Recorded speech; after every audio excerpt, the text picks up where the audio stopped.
దేశం మొత్తం ఒక సినిమా కోసం, ఒక ట్రైలర్ కోసం ఇంతలా ఎదురు చూడడం ఇదే తొలిసారి. 2 నిమిషాల 20 సెకండ్ల వీడియో, 96 ఫ్రేమ్స్. ఇదివరకు చూడని అద్భుత దృశ్యాలు, రక్తాన్ని ఉరకలెత్తించే నేపథ్య సంగీతం.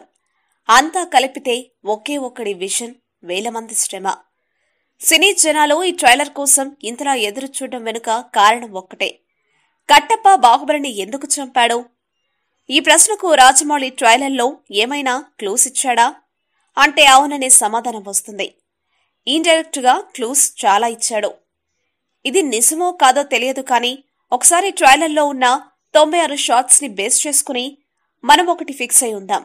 మన గెస్ కరెక్ట్ అవ్వకపోయినా కనీసం మ్యాచ్ అయినా అవుతుందో చూద్దాం. ఫ్రేమ్ 1. మాహిష్మతి రాజ్యంలో యుద్ధం జరుగుతుందని టాప్ యాంగిల్లో మంటలు చెలరేగుతున్న దృశ్యాన్ని చూపించారు. బాహుబలి మొదటి పార్ట్లో సకేతుడు మాహిష్మతి రాజ్యం సీక్రెట్ మొత్తం పక్షి నోటిలో పెట్టి పంపిస్తాడు. అది శత్రువులకు అంది వారు రాజ్యంపై దండ ఎత్తి వచ్చారని స్పష్టమవుతుంది. డైలాగ్లో మర్మం. రాజమాత శివగామి ఒకే ఒక డైలాగ్తో కట్టప్ప బాహుబలిని ఎందుకు చంపాడో చిన్న క్లూ ఇచ్చింది. అదే అంతర్యుద్ధం. అంటే కోట బయట కాకుండా కోట లోపలే శత్రువులు ఉన్నారన్నమాట. సో ఇటువైపు వీళ్లలోనే ఉండి ఎవరో మాహిష్మతి సైన్యాన్ని దెబ్బతీస్తున్నారు. వీళ్ళని నడిపిస్తుందెవరు? Who is that black sheep? ఈ మోసగాడు ఎవరో కాదు, బల్లాల దేవుడే. శత్రువులతో చేయి కలిపి మాహిష్మతి రాజ్యాన్ని దెబ్బతీస్తూ అంతర్యుద్ధం జరగడానికి కారణమయ్యాడు. ఇప్పుడు రాజ్య ప్రజల ప్రాణాలు కాపాడాలంటే తనకి బాహుబలి ప్రాణాలు కావాలి అని అడుగుతాడు అన్నమాట. అప్పుడు శివగామి ఫీలింగ్ ని ఈ ఫ్రేమ్లో చూడవచ్చు. ట్రైలర్లో ప్రభాస్ డైలాగ్ గమనిస్తే, అమరేంద్ర బాహుబలి అని నేను అశేషమైన మాహిష్మతి రాజ్య ప్రజల దాన మన ప్రాణ సంరక్షకుడిగా ప్రాణ త్యాగానికైనా వెనుకాడబోనని రాజమాత శివగామి సాక్షిగా ప్రమాణం చేస్తున్నాను అని అంటాడు. ఈ మాట ప్రకారం ప్రజల ప్రాణాల కోసం బాహుబలిని చంపమని శివగామి కట్టప్పకు ఆజ్ఞ వేస్తుంది. అప్పుడు కట్టప్ప రియాక్షన్ ఈ షాట్లో చూడవచ్చు. ఎవరు ఎవరి కాళ్లను పట్టుకున్నారో?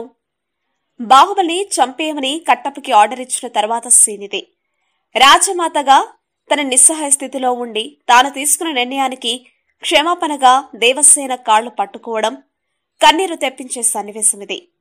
శివగామి దేవసేన కాళ్లు పట్టుకోవడమా? నమ్మలేకపోతున్నారా? అయితే ఈ ఫోటోలోని బంగారు గాజులను చూడండి, మ్యాచ్ అవుతుంది. ఈ చెయ్యి ఎవరిది? రక్తంతో తడిసిన రాజా కిరీటంపై ప్రతిజ్ఞ చేస్తున్న చెయ్యి ఎవరితో తెలుసా? దేవసేనది. ఆశ్చర్యంగా ఉంది కదూ? ఇది 100% కరెక్ట్. అసలైన సీన్ ఇదే. కట్టప్ప అలా పొడి చేయగానే ఇలా సీక్వెన్స్ అయిపోతే అది రాజమౌళి సినిమా ఎందుకవుతుంది? ఇక్కడ పొడవడం, చనిపోవడం మాత్రమే కాదు, తర్వాత వీరిద్దరి మధ్య పెద్ద ఎమోషనల్ సీన్ ఉంది. ఈ ఫ్రేమ్ చూడండి. ట్రైలర్లోని బెస్ట్ ఫ్రేమ్ ఇదే. చనిపోయే చివరి క్షణంలో కూడా రాజా టీవీతో బాహుబలి కూర్చున్నాడు. వెన్నుపోటు పొడవడం బాహుబలి కలలో కూడా లేదు. ఆ క్షణంలో తాను చనిపోయి మాహిష్మతి రాజ్య ప్రజలను కాపాడాలి. అందుకే తన ప్రాణాలను పూర్తిగా తీసేమని రాజుగా కట్టప్పకి బాహుబలి ఆజ్ఞాపిస్తున్నాడు. అదే ఈ ఫ్రేమ్. బాహుబలిని పొడిచిన ప్రదేశానికి బల్లాలదేవ వస్తాడు. కొన ఊపిరితో ఉన్న బాహుబలిని బల్లాలదేవ పొడిచి చంపుతాడు. అందుకే బాహుబలి 1లో దేవసేనతో కసితీరా నా చేతులతో మళ్లీ చంపాలి అని డైలాగ్ చెప్తాడు. అంటే బాహుబలి ప్రాణాలు తీసింది బల్లాలదేవుడే. పని పూర్తయింది. శివగామి చెప్పిన పనిని పూర్తి చేసి బాహుబలిని చంపిన కత్తితో రాజమందిరంలోకి కట్టప్ప వస్తున్న ఫ్రేమ్ ఇది. కోట ముందు బాధతో చూస్తున్న వీళ్ల ఎక్స్ప్రెషన్ చూస్తుంటే కోట పైనుండి శివగామి బాహుబలి ఇక లేడని అనౌన్స్ చేసిందన్నమాట. ప్రజల కళ్లలో ఆ బాధకి కారణం అదే అని తెలుస్తుంది. అక్కడ బాహుబలి చనిపోయిన సమయంలోనే ఇక్కడ దేవసేన శివుడికి జన్మనిస్తుంది. దేవసేనకి పుట్టిన బాబుకి మహేంద్ర బాహుబలి అని పేరు పెట్టి ప్రజలకు చూపిస్తున్న క్షణమిదే. ఆ తర్వాత బల్లాల దేవుడు మాట మీద నిలబడలేదు. దేవసేనకి పుట్టిన బిడ్డను కూడా చంపేమని ఆజ్ఞాపిస్తాడు. ఆ విషయం తెలిసి శివగామి బాబును తీసుకుని అక్కడి నుంచి పారిపోతుంది. రహస్య మార్గం ద్వారా కొండ కిందికి వచ్చి వాగుని దాటుతూ ప్రాణాలు విడుస్తుంది. ఇక ఇక్కడి నుంచి ఏం జరిగిందో మీకు తెలిసిందే.